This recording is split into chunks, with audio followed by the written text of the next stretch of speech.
नमस्कार, good afternoon. मैं आर्यन कुमार फिर से आप सभी का एक बार स्वागत करता हूं। आज का जो टॉपिक है वो एक नई शुरुआत है। क्लास 9 का जो आपका बुक है भूगोल, भूगोल भारत भूमि एवं लोक भाग 1, उसका पहला चैप्टर स्थिति एवं विस्तार, उसके सभी प्रश्नों को, वस्तुनिष्ठ प्रश्नों को आज हम लोग देखेंगे। उसका सभी संभव जो वस्तुनिष्ठ प्रश्न हैं उसके ऑप्शंस, उसके जो वस्तुनिष्ठ प्रश्न है उस पर गौर करेंगे। आज का ये सेशन इसी टॉपिक को समर्पित है। बता दें कि ये क्लास 9 का के लिए हमारा एक कोशिश है बिहार बोर्ड के बच्चों के लिए। तो यदि आपके संपर्क में कोई बच्चा है तो उनके साथ ज़रूर जो है सो इस वीडियो को शेयर करें। चलिए पहले क्वेश्चन की ओर बढ़ें। तो जो आपका पहला क्वेश्चन है वो है कि क्षेत्रफल की दृष्टि से भारत का विश्व में कौन सा स्थान है। देखिए, अगर बात करें क्षेत्रफल का तो भारत पूरे दुनिया में क्षेत्रफल की दृष्टि से 7वां स्थान रखता है। कितना स्थान रखता है? 7th। तो आपका राइट आंसर क्या हो जाएगा? ए। तो फर्स्ट क्वेश्चन का जो आपका राइट आंसर है वो ए होगा। भारत से बड़ा 6 देश है जिसमें अमेरिका, ऑस्ट्रेलिया, चाइना, रूस और ब्राज़ील, ये सब कंट्री आता है। और इंडिया जो है क्षेत्रफल की दृष्टि से 7वां स्थान रखता है।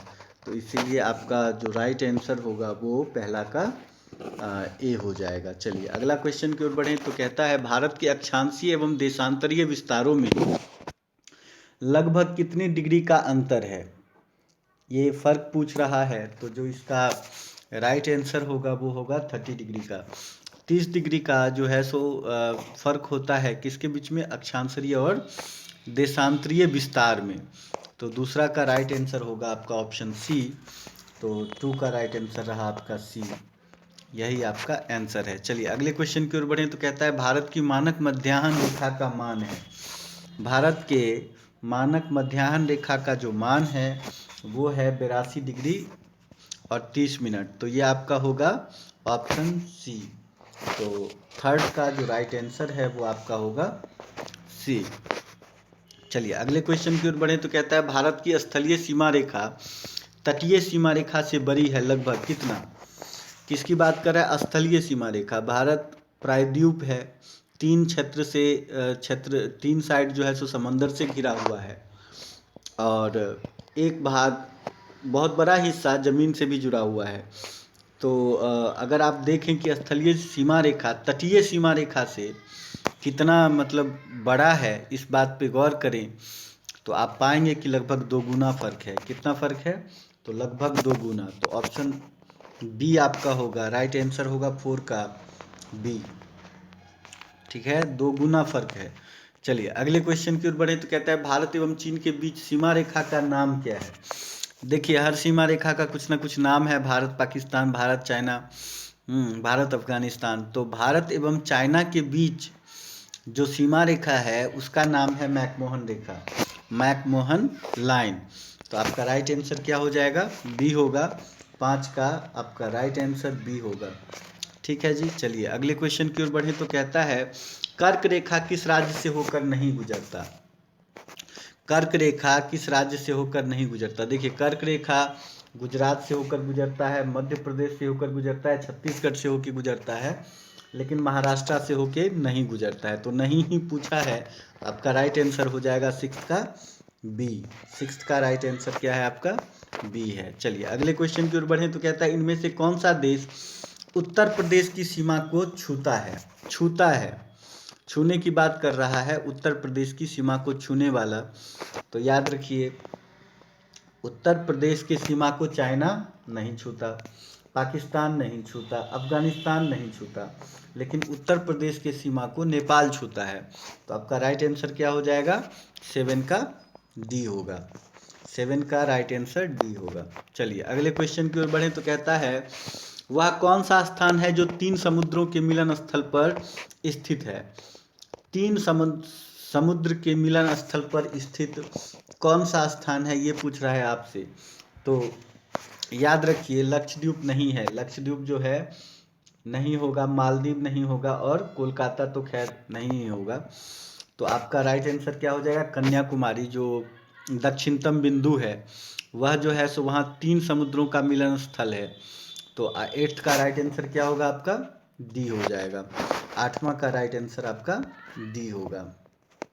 चलिए अगले क्वेश्चन की ओर बढ़े तो कहता है भारत के मुख्य भाग को सही अक्षांशीय विस्तार निम्न में कौन है।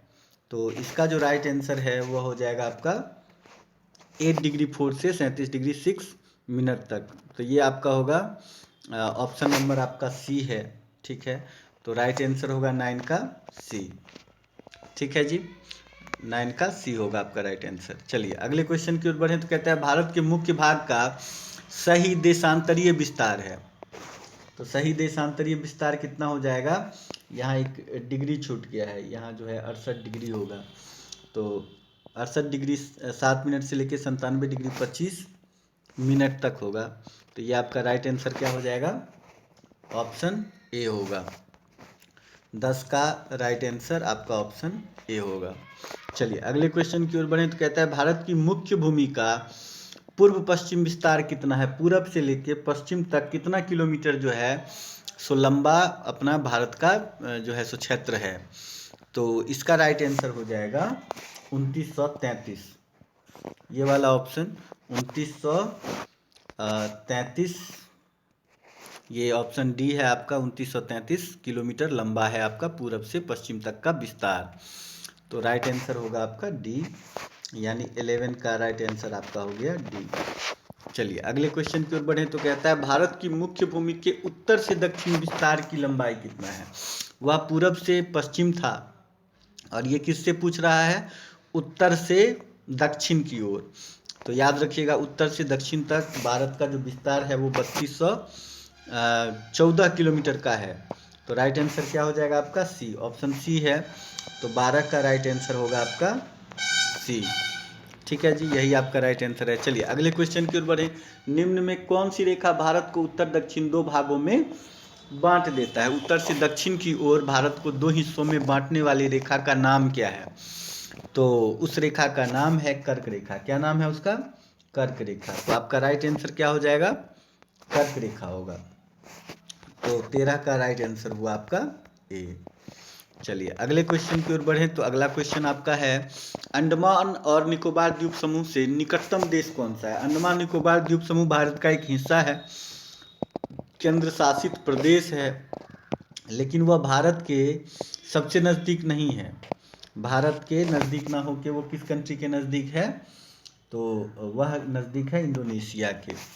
ठीक है, इंडोनेशिया के नज़दीक है। तो 14 का राइट आंसर क्या हो जाएगा आपका, बी हो जाएगा। ठीक है जी, चलिए अगले क्वेश्चन की ओर बढ़े तो कह रहा है निम्नलिखित में से कर्क रेखा किस राज्य से नहीं गुजरती है। कर्क रेखा किस राज्य से नहीं गुजरती है, तो कर्क रेखा गुजरात से गुजरती है। कर्क रेखा गुजरात से गुजरती है, झारखंड से, रांची से होके गुजरती है, त्रिपुरा से होके गुजरती है, लेकिन उड़ीसा से होके नहीं गुजरती, उड़ीसा से होके नहीं गुजरती है। तो राइट आंसर क्या हो जाएगा आपका, 15 का राइट आंसर होगा आपका सी। 15 का राइट आंसर सी होगा।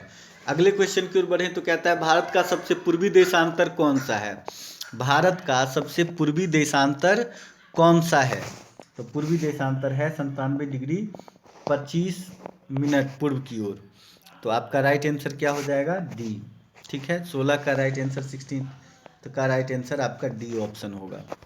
चलिए अगले क्वेश्चन की ओर बढ़े तो कहता है ग्रीष्मावकाश से आप यदि कावारत्ती जाना चाहते हैं तो किस केंद्र शासित प्रदेश में जाएंगे। कावारत्ती कौन से केंद्र शासित प्रदेश का हिस्सा है, ये पूछ रहा है। तो 17 का आपका राइट आंसर क्या हो जाएगा, कावारत्ती जो है सो राजधानी है उसका, किसका है, लक्षद्वीप का। पांडिचेरी का, अंडमान निकोबार और दमन द्वीप का नहीं है। तो क्या हो जाएगा आपका राइट आंसर होगा ए। 17 का राइट आंसर होगा आपका ए। ठीक है जी, चलिए अगले ऑप्शन की ओर बढ़े तो क्वेश्चन की ओर तो कहता है उत्तर प्रदेश, बिहार, उत्तरांचल, सिक्किम और पश्चिम बंगाल की सीमाएं किस देश को छूती है। तो उत्तर प्रदेश, बिहार, उत्तरांचल, सिक्किम और पश्चिम बंगाल ये सब जो है सो जुड़ा हुआ है। किससे जुड़ा हुआ है? नेपाल से जुड़ा हुआ है भाई। उत्तर प्रदेश भी नेपाल से जुड़ा हुआ है, बिहार भी, उत्तरांचल भी, सिक्किम भी और पश्चिम बंगाल भी। तो राइट आंसर क्या होगा आपका? Option B. तो 18 का राइट आंसर हो जाएगा आपका बी। चलिए अगले क्वेश्चन की ओर बढ़ें तो कहता है भारत और पाकिस्तान के बीच की अंतर्राष्ट्रीय सीमा रेखा है। अभी आपने भारत और चाइना के बीच में देखा था मैकमोहन रेखा। अब पूछ रहा है भारत और पाकिस्तान के बीच के अंतर्राष्ट्रीय सीमा का क्या नाम है? तो क्या नाम है? रेड क्लिफ नाम है। क्या नाम है इसका? रेड क्लिफ होगा। ऑप्शन सी आपका राइट आंसर है। तो 19 का क्या हो जाएगा? 19 का होगा सी ऑप्शन आपका राइट आंसर होगा। चलिए अगले क्वेश्चन की ओर बढ़ें तो कहता है कर्क रेखा निम्नलिखित में से किस राज्य से होकर नहीं गुजरती है? कर्क रेखा का पूछ रहा है किस राज्य से होके नहीं गुजरता है। तो कर्क रेखा गुजरात से होके गुजरती है, मध्य प्रदेश से, झारखंड से, लेकिन इन सभी ऑप्शंस में महाराष्ट्र से होके नहीं गुजरती। तो राइट आंसर क्या हो जाएगा आपका? सी हो जाएगा। राइट आंसर क्या होगा? सी ऑप्शन आपका राइट होगा। तो 20 का आंसर क्या होगा आपका? सी होगा। चलिए अगले क्वेश्चन की ओर बढ़ें तो कहता है भारत का पूर्व पश्चिम विस्तार सर्वाधिक है। सर्वाधिक कितना है? तो सर्वाधिक होगा 22 डिग्री। कितने का है? 22 डिग्री का फर्क है। ये वाला ऑप्शन होगा आपका। तो आंसर होगा 21 का। 21 का आंसर होगा सी। 21 का आंसर क्या होगा? सी होगा। चलिए अगले क्वेश्चन की ओर बढ़ें तो कहता है भारत की मानक याम्योत्तर किस देशांतर रेखा को माना जाता है? किस देशांतर रेखा को माना जाता है? तो ऑप्शन होगा 23 डिग्री 27 मिनट को। ठीक है, ऑप्शन कौन सा होगा आपका? डी नंबर होगा। डी आपका आंसर होगा इसका। डी इसका आंसर होगा। आंसर होगा 22 का आपका डी। ठीक है, चलिए अगले क्वेश्चन की ओर बढ़े तो कह रहा है विश्व का कितना क्षेत्रफल भारत के पास है? पूरे विश्व के जो क्षेत्रफल है उसका लगभग 2.4% ही भारत के पास है। 2.4%। तो राइट आंसर क्या हो जाएगा आपका? Option D. 23 का राइट आंसर होगा आपका डी। ठीक है जी, 23 का राइट आंसर। विश्व के क्षेत्रफल का लगभग 2.4% हिस्सा ही भारत के पास है और विश्व के जनसंख्या का आप सोच सकते हैं कितना प्रतिशत इंडिया के पास है। ठीक है, तो विश्व में सबसे ज़्यादा पॉपुलेशन वाला अगर अब काउंट होगा तो मे बी हम चाइना को भी चेस कर जाएंगे। तो ये चीज़ है। तो क्षेत्रफल बहुत कम है, हमसे लगभग तिगुना क्षेत्रफल है चाइना के पास, और तब वो हमसे कुछ करोड़ मात्र पॉपुलेशन में ज़्यादा था पिछले सेंसस में। तो विश्व के टोटल क्षेत्रफल का मात्र 2.4% क्षेत्र भारत के पास है। चलिए अगले क्वेश्चन की ओर बढ़ें तो अगला क्वेश्चन कह रहा है भारत के सुदूर पूर्व एवं पश्चिम के बीच समय का अंतराल कितने घंटे का है? तो पूर्व और पश्चिम के बीच जो समय का अंतराल है वह लगभग है 2 घंटे का। कितने का है?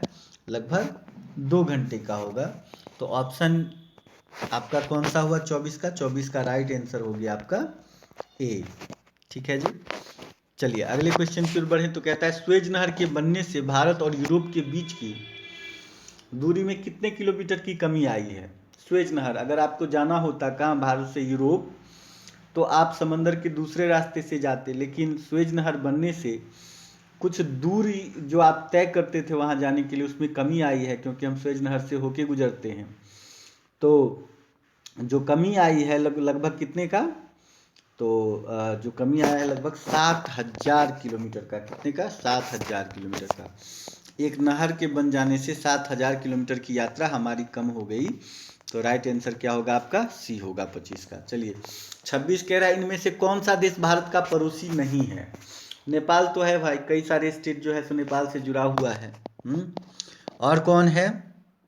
आपका श्रीलंका है, मालदीव है, लेकिन ब्रुनोई हमारा पड़ोसी स्टेट नहीं है, पड़ोसी देश नहीं है। तो आपका क्या हो जाएगा और राइट आंसर? राइट आंसर होगा डी। ठीक है, 26 का डी होगा, ब्रुनोई हमारे पड़ोसी देशों में से नहीं है। यही आपका राइट आंसर है। चलिए अगले क्वेश्चन की ओर कह रहा है भारत की मुख्य भूमि के समुद्री तट की लंबाई कितनी है? जो मुख्य भूमि है भारत का, जिसे हम अंडमान निकोबार लक्षद्वीप को छोड़ दें, तो समुद्री तट की लंबाई कितनी है ये पूछ रहा है। तो याद रखिए समुद्री तट की लंबाई जो है मुख्य भूमि का वो है लगभग 6100 किलोमीटर का। तो 27 का राइट आंसर क्या हो जाएगा आपका ए होगा। ठीक है जी, 27 का राइट आंसर ए होगा। चलिए अगले क्वेश्चन की ओर बढ़ें तो कहता है भारत का कुल क्षेत्रफल कितना है। तो भारत का कुल क्षेत्रफल लगभग है 32.2 लाख वर्ग किलोमीटर। जी हाँ, 32.2 लाख वर्ग किलोमीटर का भारत का क्षेत्रफल है। तो 28 का आपका राइट आंसर क्या हो जाएगा, 28 का राइट आंसर होगा आपका ऑप्शन बी। 28 का राइट आंसर क्या हो जाएगा, ऑप्शन बी होगा। चलिए अगले क्वेश्चन की ओर बढ़ें तो कहता है मेरे मित्र एक ऐसे देश के निवासी हैं जिसकी सीमा भारत के साथ नहीं लगती है, निम्नलिखित में से वह कौन सा देश है। देखिए भाई नेपाल तो लगता है, बांग्लादेश भी लगता है, ठीक है, भूटान भी लगता है, लेकिन तजाकिस्तान नहीं लगता है। तजाकिस्तान की सीमा भारत से नहीं लगता है। तो यही आपका क्या होगा, ऑप्शन होगा, तजाकिस्तान वाला ही आपका ऑप्शन होगा। तो क्या हो जाएगा, 29 का राइट आंसर क्या हो जाएगा आपका, डी होगा। ठीक है, चलिए अगले क्वेश्चन की ओर बढ़ें तो कहता है भारतीय मानक समय निर्धारित होता है। भारतीय मानक समय कितने से निर्धारित होता है। तो 82 डिग्री 7 मिनट पूर्वी देशांतर से, ये डिग्री का फर्क हो गया है, यहाँ मिनट होगा। ये आपका कौन सा होगा ऑप्शन होगा आपका ए। 30 का राइट आंसर क्या हो जाएगा, ए होगा। ठीक है जी, चलिए अगले क्वेश्चन की ओर बढ़ें तो कहता है हमारा देश भारत किस महासागर के शीर्ष पर स्थित है। देखिए 31 का जो राइट आंसर होगा वो हिंद महासागर। देखिए ये एकमात्र ऐसा समंदर है, एकमात्र ऐसा सागर है समझिए जिसका नाम किसी देश के नाम पे पड़ा है। हिंदुस्तान के नाम पे ही उस सागर को हिंद महासागर के नाम से जानते हैं। तो राइट आंसर क्या होगा आपका, ऑप्शन डी होगा, 31 का डी। हमारे देश जो है सो हिंद महासागर के शीर्ष के, उसके सर के ऊपर लगता है, स्थित है। यही आपका राइट आंसर है। अगले क्वेश्चन में कह रहा है भारत के सबसे दक्षिणतम छोर पर स्थित है। भाई सबसे दक्षिणतम छोर पे क्या स्थित है, तो सबसे दक्षिणतम छोर पे स्थित है कन्याकुमारी। कौन स्थित है, कन्याकुमारी है। तो 32 का राइट आंसर क्या हो जाएगा आपका, ए होगा। 32 का राइट आंसर ए होगा। चलिए भारत के सबसे पश्चिम छोर पर स्थित राज्य का नाम है। सबसे पश्चिम छोर पे स्थित राज्य कौन सा है। भाई सबसे पश्चिम छोर पे स्थित राज्य का नाम गुजरात है। तो सबसे पश्चिम पे कौन सा राज्य है, गुजरात है। यही आपका आंसर होगा, 33 का बी। अगला कह रहा है भारत के दक्षिण में कितने सागरों का मिलन होता है। तो भारत के दक्षिण में कितने सागरों का मिलान होता है। तो याद रखिए 3 सागरों का, कितने का, 3 सागर का मिलान होता है। 34 का राइट आंसर सी हो जाएगा। तो यही इसका आंसर है। भारत की कुल स्थल सीमा रेखा की लंबाई कितनी है। स्थलीय सीमा रेखा की लंबाई पूछ रहा है आपसे। तो स्थलीय सीमा रेखा की लंबाई लगभग है 15,200 किलोमीटर का। कितना है, 15,200 किलोमीटर का है। तो 35 का राइट आंसर आपका बी हो जाएगा। ठीक है जी, चलिए अगले क्वेश्चन की ओर बढ़ें। कहता है नेपाल और भूटान भारत की किस दिशा में स्थित है। तो नेपाल और भूटान भारत के उत्तर में स्थित है। किस तरफ है, उत्तर में स्थित है। ठीक है जी, चलिए 36 का राइट आंसर क्या हो गया आपका, 36 का राइट आंसर सी हो गया। चलिए अगले क्वेश्चन की ओर बढ़ें तो कहता है कर्क रेखा किस शहर से गुजरती है। अब किस शहर से नहीं गुजरती नहीं पूछ रहा है, बल्कि गुजरती है भाई, रांची से होके गुजरती है। ठीक है, झारखंड रांची राजधानी है, उससे होके गुजरती है। तो राइट आंसर क्या हो जाएगा आपका, ऑप्शन बी हो जाएगा। 37 का राइट आंसर बी होगा। ठीक है, 37 का राइट आंसर बी। चलिए अगले क्वेश्चन की ओर बढ़ें। कौन देश सार्क का सदस्य नहीं है। कौन सा देश सार्क का सदस्य नहीं है, ये पूछ रहा है आपसे। तो सार्क का सदस्य मालदीव अब तक नहीं है। सार्क का सदस्य सार्क का सदस्य मालदीव है। सार्क का सदस्य चाइना नहीं है। कौन नहीं है, सार्क का सदस्य भारत है, मालदीव है, ठीक है, भूटान है। तो सार्क का सदस्य कौन नहीं है? चाइना नहीं है। तो 38 का राइट आंसर क्या होगा आपका? 38 का राइट आंसर होगा ऑप्शन सी हो जाएगा। 38 का राइट आंसर क्या हो जाएगा? सी होगा, यही आपका आंसर है। अगला क्वेश्चन कह रहा है कि धनुषकोटी तथा श्रीलंका के तट के बीच कितने किलोमीटर की दूरी है? तो धनुषकोटी और श्रीलंका के तट के बीच लगभग 24 किलोमीटर का फर्क है। कितने का फर्क है? 24 किलोमीटर का फर्क है। तो याद रखिए, धनुषकोटी से श्रीलंका के तट के बीच जो है तो दूरी को हम, कितना दूरी है? तो मात्र 24 किलोमीटर की दूरी पे स्थित है। 39 का ऑप्शन क्या होगा? ए। राइट आंसर 39 का ए हो जाएगा। चलिए अगला क्वेश्चन कह रहा है एडम्स ब्रिज भारत तथा किस देश के बीच स्थित है?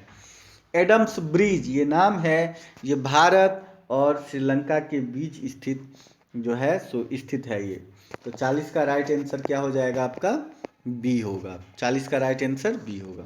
चलिए अगला क्वेश्चन कह रहा है जम्मू कश्मीर के उत्तर पूर्व में कौन सा पठार स्थित है? तो जम्मू कश्मीर के उत्तर पूर्व में जो पठार है उसका नाम है तिब्बत। क्या नाम है? तिब्बत। तिब्बत इसको जो है सो पूरे दुनिया का छत भी कहा जाता है, ठीक है। और तिब्बत को तो हथिया लिया है चाइना, लेकिन वह एक पठार है। पामीर नहीं होगा, मंगोलिया नहीं होगा, इनमें से कोई, ये तो ऑप्शन होगा नहीं। तो आपका क्या है? राइट आंसर हो जाएगा तिब्बत। जम्मू कश्मीर के उत्तर पूर्व में स्थित है, ठीक है। आप जब जो लोग जाते हैं कहाँ? सागरमाथा। सागरमाथा कहा जाता है किसको? एवरेस्ट को। कहाँ कहा जाता है? तो नेपाल में। तो नेपाल में सागरमाथा कहा जाता है किसको? एवरेस्ट को। एवरेस्ट के चोटी से अगर आप देखेंगे तो आपको तिब्बत बहुत ही सुंदर, बहुत ही बढ़िया और बहुत ही विस्तृत नज़र आता है, पास नज़र आता है और लगभग आसपास की ऊंचाई का नज़र आता है, ठीक है। तो यह एक पठार है और जम्मू कश्मीर के उत्तर पूर्व में स्थित है। तो 41 का राइट आंसर क्या हो जाएगा आपका? 41 का राइट आंसर होगा सी। सी आपका राइट आंसर है। चलिए अगले क्वेश्चन की ओर बढ़ें। तो अगला क्वेश्चन खत्म हो गया। इसी क्वेश्चन के साथ आज का सेशन खत्म हुआ। अगर आपको हमारा सेशन पसंद आता है, उपयोगी आता है, तो जिन बच्चों के लिए हम ये वीडियो बना रहे हैं उन तक संभव हो तो आप इसको ज़रूर शेयर करें, ठीक है। तो आज के क्लास में इतना ही, आपसे विदा लेता हूँ। बहुत बहुत धन्यवाद, ठीक है। हमसे जुड़े रहें और कुछ सजेशंस हो तो ज़रूर बताएं। कल मिलते हैं फिर एक नए टॉपिक के साथ, एक नए मतलब सेशन के साथ, ठीक है। धन्यवाद। आज के लिए इतना ही। Thank you.